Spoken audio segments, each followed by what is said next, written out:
আজকে আমরা expansion of gas এবং গ্যাসের যেসব সূত্রগুলো আছে সেই সূত্রগুলো নিয়ে আমরা আলোচনা করব।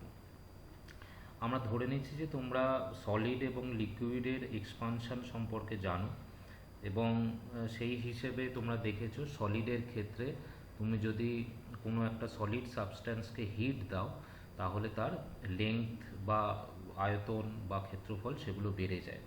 লিকুইডের ক্ষেত্রেও তাই হয়। লিকুইডের ক্ষেত্রে যেহেতু লিকুইডের নিজস্ব কোনো আকার নেই সেই জন্য লিকুইডটাকে রাখতে হয় একটা পাত্রের মধ্যে। এবার তুমি সেই পাত্রটাকে হিট দাও, পাত্রতে হিট দিলে কি হয়, লিকুইডটাও বাড়ে এবং পাত্রটাও বাড়ে এবং তার ফলে কি হয়, লিকুইডের একটা নিজস্ব এক্সপানশন কোএফিসিয়েন্ট বা প্রসারণ গুণাঙ্ক থাকে এবং পাত্রেরও একটা প্রসারণ গুণাঙ্ক থাকে। সুতরাং পাত্রটা আলটিমেটলি তোমার পাত্রটা বেড়ে যাওয়ার ফলে লিকুইডটার যতটা বাড়া উচিত তো ততটা বাড়া দেখা যায় না। তো সেই জন্য লিকুইডের ক্ষেত্রে তোমার দুটো এক্সপানশন কোএফিসিয়েন্ট থাকে, যে একটাকে রিয়েল আর একটাকে অ্যাপারেন্ট কোএফিসিয়েন্ট বলা হয়ে থাকে। আমাদের গ্যাসের ক্ষেত্রে যেটা হয়, গ্যাসকে তুমি যদি একটা পাত্রে রেখে সেটাকে গরম করো তাহলে সেই গ্যাসের এক্সপানশান এত বেশি হয় যে পাত্রের এক্সপানশানটাকে আমরা নেগলেক্ট করতে পারি। সেই জন্য খুব যদি সূক্ষ্ম পরিমাপের প্রয়োজন না হয় তাহলে গ্যাসের ক্ষেত্রে আমাদের ওই রকমভাবে লিকুইডের মতো রিয়েল আর অ্যাপারেন্ট মানে আপাত এবং প্রকৃত প্রসারণের দরকার হয় না, আমরা একটাই প্রসারণ হিসাবে কাজ করি। এবার সলিড আর লিকুইডের ওপর প্রেশারের এফেক্ট খুব কম, মানে তার উপর প্রেশারের এফেক্ট নেই বললেই চলে। এই জন্য ওই চ্যাপ্টারগুলো পড়ার সময় আমরা প্রেশার নিয়ে কোনো রকম আলোচনা করিনি। তবে গ্যাসের ক্ষেত্রে তোমার টেম্পারেচার চেঞ্জ না করে তুমি প্রেশার দিয়েও গ্যাসের ভলিউমকে চেঞ্জ করতে পারো। তুমি এই ক্ষেত্রে এই চ্যাপ্টারে আমরা একটা আইডিয়াল পিস্টন সিলিন্ডার অ্যারেঞ্জমেন্ট এর কথা বলবো, যেটা তোমরা দেখবে পরবর্তীকালে, সেখানে তোমরা এই ব্যাপারটা বুঝতে পারবে। সুতরাং গ্যাসের ক্ষেত্রে প্রেশার হচ্ছে একটা এক্সট্রা ভেরিয়েবল। ঠিক আছে, আমরা ধীরে ধীরে আমরা প্রথম চ্যাপ্টারগুলোতে আমরা আসছি।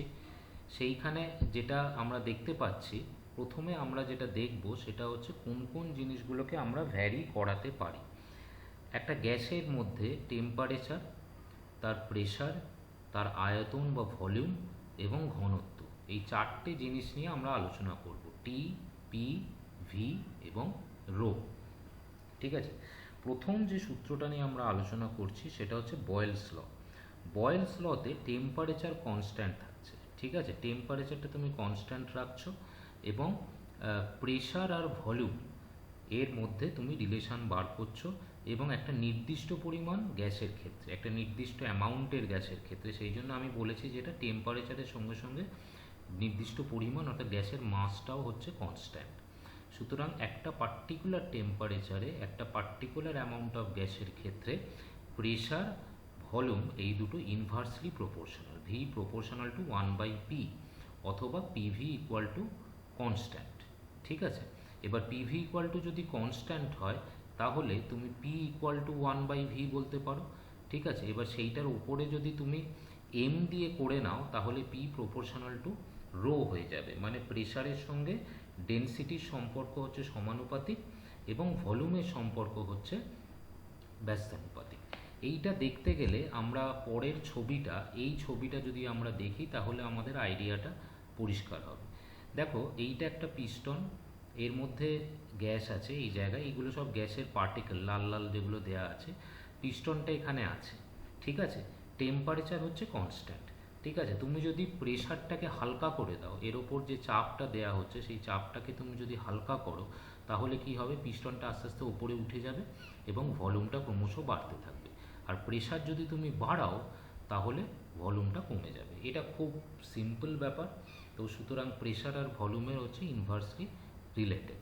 এই প্রেশার আর ভলিউমকে আমরা যদি একটা গ্রাফে ফেলি তাহলে এইরকম একটা আমরা রেক্ট্যাঙ্গুলার হাইপারবোলা গ্রাফ আমরা পাবো। X Y equal to constant হচ্ছে রেক্ট্যাঙ্গুলার হাইপারবোলার ইকুয়েশন। তাহলে আমরা পিভি ইকুয়াল টু কনস্ট্যান্ট গ্রাফটা এরকম দেখতে হবে। এবার এটা একটা পার্টিকুলার টেম্পারেচার, এটা মাথায় রাখতে হবে। তো বিভিন্ন টেম্পারেচারে এইরকম এক একটা করে গ্রাফ তোমার হবে।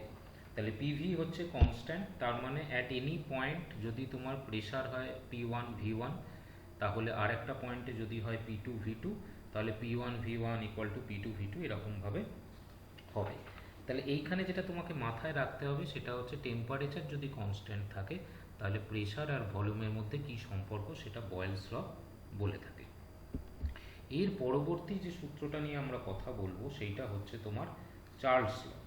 চার্লস লতে আমরা প্রেশারটাকে কনস্ট্যান্ট রাখছি, ঠিক আছে। মানে আগের আমাদের যে ছবিটা তুমি দেখেছিলে, এখানে আমরা যদি পিস্টনটাকে একটা পার্টিকুলার জায়গায় রেখে দিই এবং এই গ্যাসটাকে গরম করি, ঠিক আছে, পিস্টনটা একটা পার্টিকুলার জায়গায় রেখে দিলাম এবং এই গ্যাসটাকে গরম করার চেষ্টা করলাম, মানে প্রেশারটা আমি কনস্ট্যান্ট রাখছি, ঠিক আছে। তাহলে কি হবে, টেম্পারেচার বাড়লে কি হবে, গ্যাসের ভলিউমটা ডেফিনেটলি বাড়বে, গ্যাসটা ক্রমশ প্রসারিত হবে, যতটুকু একটুখানি জায়গায় থাকলে সে আস্তে আস্তে এই পুরো জায়গাটা নিয়ে নেবে, ঠিক আছে। এটাই বয়েলস ল বলছে। তার মানে টেম্পারেচার, এই প্রেশার যদি কনস্ট্যান্ট থাকে তার টেম্পারেচার আর ভলিউম হচ্ছে পরস্পরের সমানুপাতিক, এবং প্রতি 1 ডিগ্রি টেম্পারেচার যদি বাড়ে, প্রতি 1 ডিগ্রি টেম্পারেচার যদি বাড়ে তাহলে 0 ডিগ্রিতে যে ভলিউম ছিল তার 1/273 অংশ বেড়ে যায়, ঠিক আছে। এটা মাথায় রাখতে হবে, 0 ডিগ্রি সেন্টিগ্রেডে যে ভলিউম ছিল তার 1/273 তার 1/273 অংশ বেড়ে যায়। তার মানে যদি টি টেম্পারেচার বাড়ে তাহলে ভিটি ইকুয়াল টু কী হবে, V0। V0 মানে হচ্ছে 0 ডিগ্রিতে যে temperature plus V0 into T/273। V0টা কমন চলে গেল, তার মানে V0 ইন্টু 1 প্লাস T/273। এখানে তোমার প্রেশার এবং একটা পার্টিকুলার মাস তোমার ইয়ে থাকছে, মাস অফ গ্যাসের ক্ষেত্রে আমরা বলছি। এবং এইটা যদি তোমার T ডিগ্রি টেম্পারেচার কমানো হয় তাহলে এটা সিম্পলি মাইনাস হয়ে যাবে, ঠিক আছে। তাহলে VT equal to V0 into 1 minus T/273। আমি আবার বলার চেষ্টা করছি, VT that is T degree টেম্পারেচারে V, প্রেশার যখন কনস্ট্যান্ট সেটা হচ্ছে V0, অর্থাৎ 0 ডিগ্রি সেন্টিগ্রেডে যে ভলিউম প্লাস তোমার V0 T/273, ঠিক আছে। এটা হলো চার্লস ল। এরপরে আরেকটা ল আছে যেখানে আমরা এইটা দেখো, চার্লস লটাকে আমরা একটা গ্রাফের মাধ্যমে প্রকাশ করেছি, ভলিউম এবং টেম্পারেচার, যেহেতু ভলিউম আর টেম্পারেচার হচ্ছে পরস্পরের সমানুপাতিক সেই জন্য গ্রাফটা এরকম দেখতে হবে।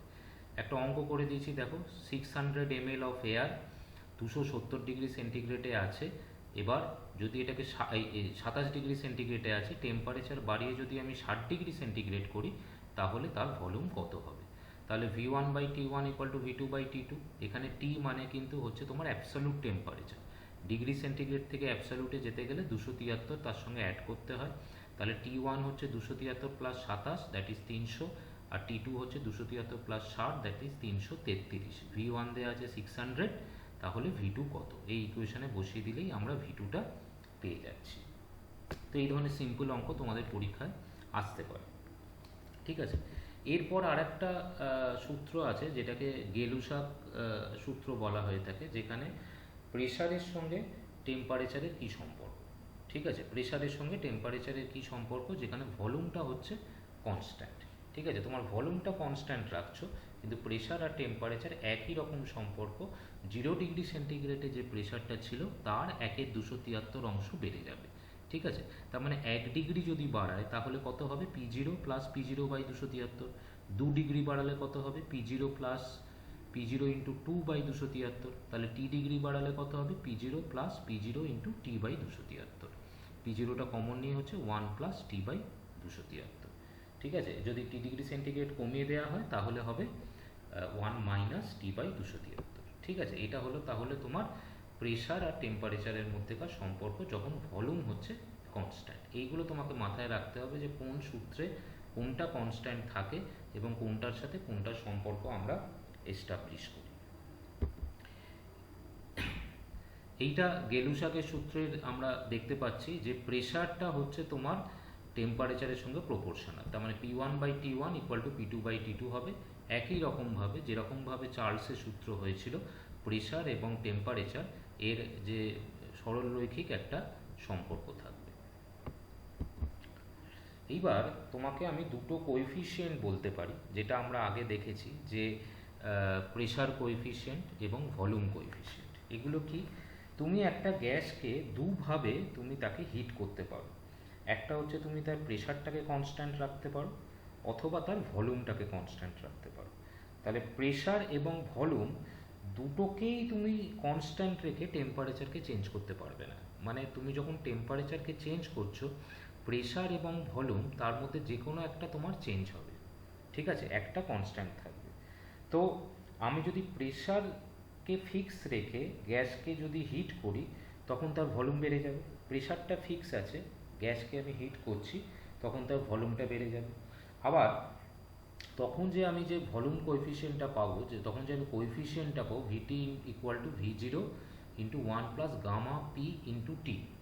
গামা পি মানে হচ্ছে ভলিউম কোএফিসিয়েন্ট, এটা মাথায় রাখবে। Gamma P that is volume coefficient, মানে প্রেশারটা কনস্ট্যান্ট, এটা কিন্তু ভুল করবে না। গামা পি মানে প্রেশার কনস্ট্যান্ট, গামা পিকে বলা হচ্ছে ভলিউম কোএফিসিয়েন্ট, ঠিক আছে। সিমিলারলি তুমি যদি ভলিউমটাকে কনস্ট্যান্ট রেখে টেম্পারেচার বাড়াও, তাহলে কি হবে? ভলিউমটাকে কনস্ট্যান্ট রেখে তুমি যদি টেম্পারেচারটা বাড়াও, তখন যে কোএফিসিয়েন্টটা পাবে সেটাকে বলা হবে গামা ভি বা pressure coefficient. V T equal to ভি0 into 1 plus gamma V into T. এবার এই দুটো সম্পর্ক আমরা যদি এর আগে আমরা যেটা দেখলাম যে চার্লসের সূত্র বা গেলুসাকের সূত্র, এইগুলোর সাথে কম্পেয়ার করি, তাহলে gamma P R gamma V এগুলোর ভ্যালু আমি পাবো 1/273, যেটাকে আমি কনভার্ট করলে পাবো 0.00366 পার ডিগ্রি সেন্টিগ্রেড, ঠিক আছে। এইটা হচ্ছে gamma P R gamma V দুজনে হচ্ছে সমান। গ্যাসের ক্ষেত্রে এইটা সমান হয় সমস্ত ক্ষেত্রেই। গ্যাসের ক্ষেত্রে volume coefficient equal to pressure coefficient equal to তোমার হচ্ছে এই ভ্যালুটা, ঠিক আছে। এই ভ্যালুটা তোমাকে মাথায় রাখতে হবে। এবার তোমার ভিটি ইকুয়াল টু যদি ভি0, এই আমরা যে এর আগে যে চার্লসের ইকুয়েশনটা আমরা পড়েছিলাম সেইটাকে একটু ভালো করে খেয়াল করো। চার্লসের সূত্রটা ভিটি ইকুয়াল টু ভি0 ইন্টু 1 প্লাস টি/273। এখানে আমরা কি বলেছিলাম, যদি টি ডিগ্রি সেন্টিগ্রেড যদি আমার টেম্পারেচার বাড়ে, তাহলে তোমার ভলিউম বাড়বে হচ্ছে 0 ডিগ্রিতে যে ভলিউম ছিল তার 1/273, ঠিক আছে। তাহলে এরকম করে এই ফর্মুলাটা পেয়েছিলাম। এবার ধরো টি ডিগ্রি সেন্টিগ্রেড তুমি টেম্পারেচার কমিয়ে দিচ্ছ, ঠিক আছে। এই রকম কমালে তো এটা মাইনাস হয়ে যাবে, 1 মাইনাস টি/273। এইবার এই টি এর ভ্যালুটা যদি 273 হয়, এই টি এর ভ্যালুটা যদি 273 হয়, মানে -273 হয়, মানে -273 ডিগ্রি সেন্টিগ্রেড, তাতে যদি তুমি নামিয়ে আনো, তাহলে ভিটির ভ্যালু কত হবে? ভিটির ভ্যালু হয়ে যাবে 0। 1 minus 273/273 that is equal to 0। সুতরাং যেটা বলা হচ্ছে -273 ডিগ্রি সেন্টিগ্রেড, এটাকে বলা হচ্ছে অ্যাবসলিউট জিরো। হ্যাঁ, এইটাকেই বলা হচ্ছে অ্যাবসলিউট জিরো। এবং -273 ডিগ্রি সেন্টিগ্রেড উষ্ণতাকে শূন্য ধরে আমরা যদি একটা স্কেল কল্পনা করি, সেই স্কেলটাকে বলা হয় অ্যাবসলিউট স্কেল বা কেলভিন স্কেল, ঠিক আছে। এটাই আমরা পরে আমরা লিখেছি যে অ্যাবসলিউট স্কেল অফ টেম্পারেচার বা কেলভিন স্কেল কাকে বলে। সুতরাং কেলভিন অ্যাবসলিউট জিরো কাকে বলে? মাইনাস তোমার 273 ডিগ্রি সেন্টিগ্রেড, -273 ডিগ্রি সেন্টিগ্রেড মানে হচ্ছে অ্যাবসলিউট জিরো। এবং এবং -273 ডিগ্রি সেন্টিগ্রেডকে জিরো ধরে যে স্কেল, যে ডিগ্রি স্কেল তৈরি করা হয়, তাকে বলে অ্যাবসলিউট স্কেল বা কেলভিন স্কেল, ঠিক আছে। এবার এইটাকে তুমি যদি -273 ডিগ্রি সেন্টিগ্রেডকে তুমি যদি ফারেনহাইটে কনভার্ট করো, C/5 ইকুয়াল টু F-32/9 এই ফর্মুলাতে ফেলে তুমি ফারেনহাইট স্কেলে এটা পাবে -459.4 ডিগ্রি ফারেনহাইট, ঠিক আছে। এই -459.4 ডিগ্রি ফারেনহাইটকে তুমি যদি জিরো ধরো এবং তারপর প্রত্যেক ডিগ্রিকে এক একটা ফারেনহাইটের সঙ্গে সমান করে যে স্কেল পাও, তাকে বলে অ্যাবসলিউট ফারেনহাইট স্কেল। আগেরটাকে বলা হচ্ছিল অ্যাবসলিউট ডিগ্রি স্কেল, এটাকে বলা হচ্ছে অ্যাবসলিউট ফারেনহাইট স্কেল। আগের স্কেলটাকে বলা হচ্ছিল কেলভিন স্কেল, এই স্কেলটাকে বলা হবে র্যাঙ্কিন স্কেল, ঠিক আছে। এইগুলো তোমাদের একটুখানি মাথায় রাখতে হবে। এরপর আমরা আসছি যে দুটো যে ইকুয়েশান আছে সেগুলোকে আমার মেলাতে হবে। আমরা প্রথম যে ইকুয়েশানটা দেখলাম বয়েলস ল, সেখানে দেখলাম পিভি ইকুয়াল টু কনস্ট্যান্ট। তারপরে যে ইকুয়েশনটা দেখলাম সেখানে দেখলাম V by T is constant in case of Boyle's law. আমরা যদি এই দুটো ইকুয়েশনটাকে মেলাই তাহলে আমরা পাবো P V by T equal to constant. সুতরাং P V equal to K T. ঠিক আছে, কে একটা constant, P V equal to K T. এই ক্যাপিটাল টি লেখা মানে হচ্ছে অ্যাবসলিউট টেম্পারেচার, আর স্মল টি লেখা মানে হচ্ছে তোমার নর্মাল টেম্পারেচার, ডিগ্রি সেন্টিগ্রেডের টেম্পারেচার। তো ডিগ্রি সেন্টিগ্রেড থেকে অ্যাবসলিউটে যেতে গেলে তোমাকে 273-এর সাথে যোগ করতে হবে, এটা তোমাকে মাথায় রাখতে হবে। ঠিক আছে, কে কিসের কিসের ওপর ডিপেন্ড করে? P V T R M এর ওপর ডিপেন্ড করে। ঠিক আছে, আমরা যদি 1 গ্রাম মোল গ্যাস নিই, 1 গ্রাম মোল আমরা যদি গ্যাস নিই তাহলে আমরা কে আর বলে লিখতে পারি। ঠিক আছে, 1 গ্রাম মোলের ক্ষেত্রে। ঠিক আছে, এবার পি এবং টি যদি কনস্ট্যান্ট থাকে, পি প্রেশার এবং টেম্পারেচার কনস্ট্যান্ট থাকলে 1 গ্রাম মোল সকল গ্যাসে ভলিউম সমান হয়। ঠিক আছে, এটা আমাদের অ্যাভোগাড্রো প্রিন্সিপাল বলে যে কনস্ট্যান্ট প্রেশার এবং টেম্পারেচারে 1 গ্রাম মোল যে কোনো গ্যাসের ভলিউমটা হয় সেম, সেটা 22.4 লিটার হয়, সেটা অনেকেই জানো। ঠিক আছে, এটা আমরা বললাম 1 গ্রাম মোল মানে হচ্ছে যে তার সেই গ্যাস অক্সিজেনের ক্ষেত্রে ধরো তোমার 32, তারপর ধরো তোমার নাইট্রোজেনের ক্ষেত্রে 14, এই রকম হচ্ছে ব্যাপার। ঠিক আছে, নাইট্রোজেনের ক্ষেত্রে 28, সরি। তো এইভাবে প্রেশার আর টেম্পারেচার যদি কনস্ট্যান্ট থাকে তাহলে 1 গ্রাম মোল যে কোনো গ্যাসে ভলিউমটা সেম হয়। তার মানে যদি ভলিউমটা সেম হয়, পি টি ভি তিনটেই যদি সেম হয়, তাহলে বুঝতেই পারছো আর এর ভ্যালু সব গ্যাসের ক্ষেত্রে 1 গ্রাম মোল, 1 গ্রাম মোল সব গ্যাসের ক্ষেত্রে আর এর ভ্যালু সমান হবে। তাহলে পিভি ইকুয়াল টু আর টি, এইটা হচ্ছে তোমার 1 গ্রাম মোল গ্যাসের ক্ষেত্রে ইকুয়েশন, এটা মাথায় রাখতে হবে। ঠিক আছে, 1 গ্রাম মোল গ্যাসের ক্ষেত্রে পিভি ইকুয়াল টু আর টি, যেখানে আর এর ভ্যালু হচ্ছে এইটা 8.31 জুল পার মোল কেলভিন। ঠিক আছে, 8.31 জুল পার মোল কেলভিন। আর যদি এন গ্রাম মোল হয় তাহলে হয়ে যাবে পিভি ইকুয়াল টু এনআরটি। ঠিক আছে, এন গ্রাম মোল মানে হচ্ছে পিভি ইকুয়াল টু এনআরটি। আর তোমাকে যদি বলে যে এম গ্রাম গ্যাস, ঠিক আছে, বলো 10 গ্রাম গ্যাস, ঠিক আছে, তাহলে 10 গ্রাম গ্যাস মানে কত গ্রাম মোল সেটা তোমাকে বার করে নিতে হবে। ঠিক আছে, তাহলে সেক্ষেত্রে পিভি হবে, পিভি ইকুয়াল টু হবে এম বাই এম। এই ছোটো হাতের এম হচ্ছে 10 গ্রাম, আর বড় হাতের এম হচ্ছে যে গ্যাসটা তার মোল নাম্বারটা কত। ঠিক আছে, তাহলে P V equal to M by M R T হয়ে যাবে। মানে এম বাই এমটা অ্যাকচুয়ালি হচ্ছে তোমার, এম বাই এমটা অ্যাকচুয়ালি হচ্ছে তোমার এন। ঠিক আছে, আমরা যখন একটু অঙ্ক দিকে যাব তখন এই ব্যাপারটা আরও ভালোভাবে বুঝতে হবে। ঠিক আছে, তাহলে ইউনিভার্সাল গ্যাস ইকুয়েশন কাকে বলা হচ্ছে? P V equal to R T for 1 gram mole, P V equal to N R T for N gram mole, যেখানে আর কে বলা হচ্ছে ইউনিভার্সাল গ্যাস কনস্ট্যান্ট এবং আর এর ভ্যালু হচ্ছে 8। একটা খুব সিম্পল অঙ্ক আমি করে দেখিয়েছি, সেটা হচ্ছে কি, যেমন ধরো এইখানে আছে যে প্রেশার পি হচ্ছে তোমার 2 অ্যাটমসফেরিক প্রেশার এবং টেম্পারেচার হচ্ছে 20 ডিগ্রি সেন্টিগ্রেড, 10 গ্রাম অক্সিজেনের ভলিউম 3.76 লিটার। ঠিক আছে, 10 গ্রাম অক্সিজেনের ভলিউম 3.76 লিটার, আর এর ভ্যালু বার করতে হবে।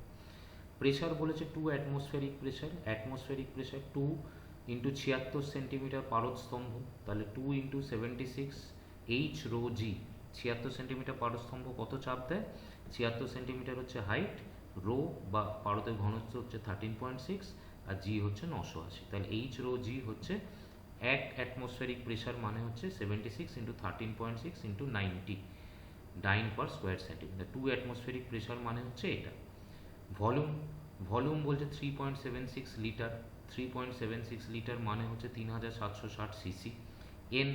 এন বলেছে 10 গ্রাম, 10 গ্রাম মানে তুমি 10 ডিভাইডেড বাই অক্সিজেন মানে হচ্ছে 32, O2 ও এক একটা 16 করে, তেমন O2 মানে হচ্ছে 32, তাহলে এন এর ভ্যালু হচ্ছে 10/32। আর টি এর ভ্যালু 20 ডিগ্রি সেন্টিগ্রেড মানে তোমাকে অ্যাবসলিউটে নিয়ে যেতে হবে 273 প্লাস 20 ইকুয়াল টু 293। এইগুলো সমস্ত বসিয়ে তুমি আর এর ভ্যালুটা বার করে নিতে পারবে। দেখবে আগের স্লাইডে আর এর যা ভ্যালু ছিল আমরা যেটা বলেছিলাম সেটাই তোমার চলে আসবে। এর পরের অঙ্কটা দেখো, এটা আমি প্রেশার যদি কনস্ট্যান্ট থাকে তাহলে তোমার ডেনসিটি আর টেম্পারেচারের মধ্যে কি সম্পর্ক সেটা আমি লিখেছি, রো ইন্টু টি কনস্ট্যান্ট থাকবে। এগুলো একটুখানি ভেবে দেখলেই তোমরা বুঝতে পারবে। টেম্পারেচার যদি কনস্ট্যান্ট থাকে তাহলে পি বাই রো এটা কনস্ট্যান্ট থাকবে। এইটা নিয়ে আমি খুব একটা আর বেশি বলছি না, তার কারণ হচ্ছে তুমি PV by T equal to constant, এবার সেইখানে তুমি যদি দেখো যে প্রেশারটাকেও কনস্ট্যান্ট রেখে দাও তাহলে কিন্তু তুমি এই rho T equal to constant, এই এই ইকুয়েশনটা তুমি আনতে পারবে। সিমিলারলি ওই একই ইকুয়েশনে তুমি যদি টেম্পারেচারটাকেও কনস্ট্যান্ট রাখো তাহলে পি বাই রোটা constant for a particular mass of gas, দুটো ক্ষেত্রেই for a particular mass of gas তুমি এই দুটো ইকুয়েশনে আসতে পারো। আমি আর একটা অঙ্ক এখানে দেখিয়েছি যে 10 মোল গ্যাস আছে, মোল বলেই দিয়েছে এখানে, এন এর value 30 degree centigrade temperature, volume বলা হচ্ছে 0.5 লিটার, ঠিক আছে। তাহলে প্রেশার কত, ঠিক আছে। তাহলে এখানে এন বলেছে 10, টি এর ভ্যালু 30 ডিগ্রি সেন্টিগ্রেড, মানে একে অ্যাবসলিউটে নিয়ে যেতে হবে, ভি এর ভ্যালু 0.5 লিটার, তাহলে পি এর ভ্যালু কত, ঠিক আছে। তাহলে তুমি আর এর ভ্যালুটা তুমি জানো, আর এর ভ্যালু দেওয়া আছে, তাহলে PV is equal to nRT বসিয়ে দিলেই পিভি ইকুয়াল টু এনআরটি, সবকটা তোমাকে ইয়েতে নিয়ে যেতে হবে, একটা নর্মাল ইয়েতে নিয়ে যেতে হবে, যেরকম ভলিউমটা কিন্তু তোমাকে হয় সিসিতে নিয়ে যেতে হবে নয়তো লিটারে থাকতে হবে, এখানে লিটারেই আছে, তো সুতরাং তুমি লিটারেই বসাতে পারবে এবং প্রেশারের ভ্যালুটা তুমি পেয়ে যাবে। আরেকটা অঙ্ক দেখো, সেখানে বলেছে যে প্রেশারটা জানতে চেয়েছে, সেটা হচ্ছে 0.460 mole of an ideal gas at 33 degree centigrade in volume 9.50 litre. তাহলে এন এর ভ্যালু বলে দিয়েছে 0.460, টেম্পারেচার বলেছে 33 ডিগ্রি, তার মানে তুমি তাকে অ্যাবসলিউটে নিয়ে গেলে 306 হয়ে গেল, ভলিউম বলেছে 9.5 লিটার এবং পি হচ্ছে তোমার আননোন। তাহলে তুমি এখানে যদি সবগুলো বসিয়ে দাও তাহলে তুমি পি এর ভ্যালুটা পেয়ে যাবে, ঠিক আছে। আরেকটা অঙ্ক তুমি দেখো, সেখানে বলেছে যে 1250 ml ফ্লাস্ক আছে, 35 ডিগ্রি সেন্টিগ্রেড এবং প্রেশার দেওয়া আছে এত কিলো পাস্কাল, তাহলে তোমার কত মোল গ্যাস আছে, মানে অ্যাকচুয়ালি এনটা বার করতে হবে, ঠিক আছে। তাহলে এন, তাহলে টেম্পারেচারটাকে তুমি ইয়েতে নর্মাল স্কেলে নিয়ে, এই অ্যাবসলিউট স্কেলে নিয়ে এলে, ঠিক আছে। মিলিলিটারকে তোমাকে লিটারে নিয়ে যেতে হবে, কারণ ভলিউমটা তোমাকে লিটারে ফেলতে হবে। প্রেশার বলা আছে 95.4 কিলো পাস্কাল, আর আর এর ভ্যালুটা তোমার বসিয়ে দিয়ে তুমি এন এর ভ্যালুটা পেয়ে গেলে। এখানে ইকুয়েশানগুলোতে একটা জিনিস খেয়াল রাখতে হবে, যেটা হচ্ছে ইউনিটগুলো, ঠিক আছে। ইউনিটগুলো তোমাকে একটুখানি ভালো করে জানতে হবে। এখানে আমি আরও কিছু অঙ্ক দিয়ে দিয়েছি, কিছু অঙ্ক আমি নিজের হাতে করেও রেখেছি, তো এই অঙ্কগুলো একটুখানি দেখে নিও, নিজেরা চেষ্টা করো। তো এই অঙ্কগুলো দেখলে তোমরা করলে মোটামুটি তোমাদের এই চ্যাপ্টারটা করতে পারবে।